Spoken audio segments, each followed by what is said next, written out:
Bill कितना आया आपका? बिल माशाल्लाह हमारा आया 12,000 रुपया। माशाल्लाह माशाल्लाह 12,000 रुपया लगता है कम आया है। कम क्या, यकीन जाने भरा भी नहीं है अभी, ऐसे ही पड़ा हुआ। मैंने मीटर कटवा देना आपके, मैंने कहा ले जाओ इस मीटर को।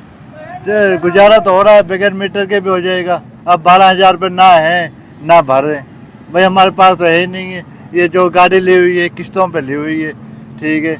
अब इनकी किस्त भी भरनी होती है, ठीक है। वो रिक्शा भी चला चला के पुराना कर दिया, पर वो किस्त वाले घर पे आ जाते हैं, वो भाई किस्त दो तो भाई कहाँ से दे, पैसे नहीं है।